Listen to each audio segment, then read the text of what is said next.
सच बात है, हमारे देश की मिट्टी इतनी उपजाऊ है कि करोड़ों परिवारों का पेट भरती है। ये मिट्टी सिर्फ धरती से सोना नहीं उगलती है, ये मिट्टी आपको मालामाल भी बना सकती है। आपको मिट्टी की ताकत पहचाननी है, वो अचूक उपाय करने हैं जो मिट्टी को चमत्कारी बना देते हैं। आइए जानते हैं। मिट्टी मतलब जमीन, इसीलिए सबसे पहले आपको वो उपाय बताती हूँ जिससे आपके घर का सपना पूरा होगा। जिन लोगों की लाख कोशिशों के बाद भी उनकी खुद का मकान ना बन पा रहा हो, वो ये उपाय करें। हर शुक्रवार को नियम से किसी भूखे को भोजन कराएं और रविवार के दिन गाय को गुड़ खिलाएं।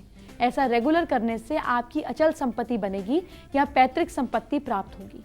अगर संभव हो तो सुबह स्नान अच्छे से करने के बाद जो मंत्र बता रही हूँ उसका जाप करें। मंत्र बहुत आसान है, एक एक शब्द पढ़ूंगी ताकि आप नोट कर लें। मंत्र है ओम पद्मावती पद्मकुशी व्रज व्रंजापुशी प्रतिभ भवंती भवंती।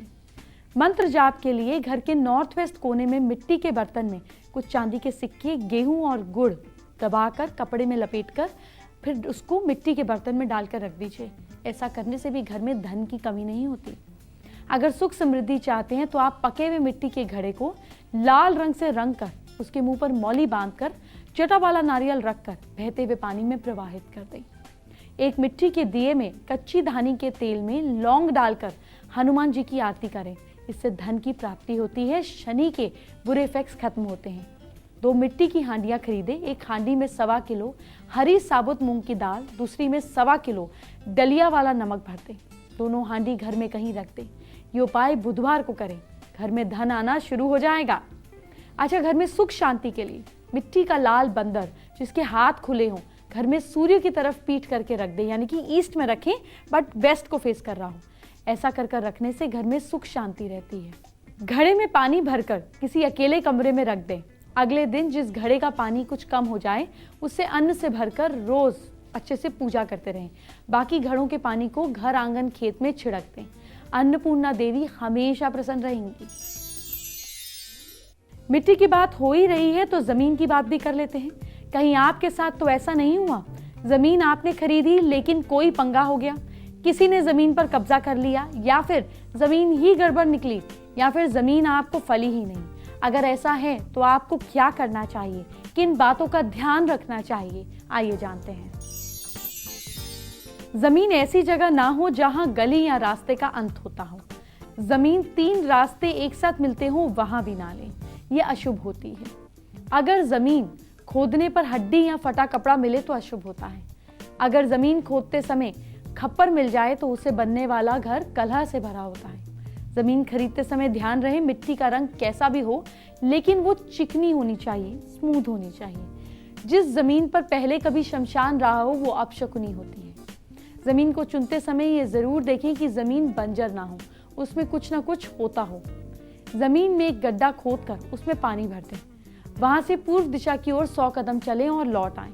अगर उस गड्ढे में पानी पूरा फुल रहा है तो ये जो पानी अगर पूरा भरा हुआ है मतलब फुल है तो बहुत अच्छा है। अगर आधा खाली है तो ज़मीन ठीक ठाक है, और अगर पानी सूख गया तो ज़मीन के मालिक के लिए ये ज़मीन भाग्यशाली नहीं है। अपना मकान या ऑफिस या दुकान ऐसी जगह बिल्कुल भी ना बनाएं जिससे उत्तर पूर्व दिशा में ऊंचे भवन, पर्वत या पीपल का पेड़ हो। जमीन की मिट्टी हल्की येलोइश या सफेद हो तो वो श्रेष्ठ है। अगर लाल है तो ठीक ठाक, और अगर काली मिट्टी है तो ठीक नहीं मानी जाती। जमीन के लिए भूमि खरीदते समय ये ध्यान रहे कि उसके उत्तर दक्षिण में तालाब या नदी ना हो, ऐसी जगह धन का नाश होता है। चलिए बात करते हैं आज की खास एस्ट्रो टिप की, जो कि है जमीन से जुड़ी हुई। देखिए, कच्ची जमीन मतलब जो भूमि होती है, नॉन कंस्ट्रक्टेड जो एरिया होता है घर का या किसी भी जमीन का, उसको शुक्र प्लैनेट के साथ जोड़ा जाता है। वो शुक्र उसका कारक होता है। शुक्र यानी कि अच्छी मैरिड लाइफ, सुख सुविधा, pleasure, excitements, joy in life, जिसको हम जीवन का रस बोलते हैं। पहले आप देखते थे घरों में कच्ची ज़मीन ज़रूर छोड़ी जाती थी, अब ऐसा कुछ नहीं होता। आपके घर में अगर कच्ची ज़मीन नहीं है, मैं समझ सकती हूँ, लैंड एक्सपेंसिव हो गया, फ्लैट्स में रहते हैं, कहाँ से कच्ची ज़मीन आएगी, कोई बात नहीं। ऐसे में कच्ची मिट्टी, जो कुम्हार वाली मिट्टी होती है, उसको लाकर या तो अपने घर में अपने लॉन एरिया में रखें और उस पर डेली थोड़ा थोड़ा पानी डालें, तो आपके घर में शुक्र स्थापित हो जाता है। इसको साउथ ईस्ट में करते हैं और बहुत अच्छा। अगर ये भी नहीं कर सकते, साउथ ईस्ट में खुली जगह नहीं है, कोई बात नहीं, साउथ ईस्ट में वो जो घड़े बनाने वाले होते हैं उनकी हाथ की बनी हुई कच्ची मिट्टी की माँ लक्ष्मी की मूर्ति लाकर घर में स्थापित कर दे, इससे भी शुक्र स्थापित हो जाता है।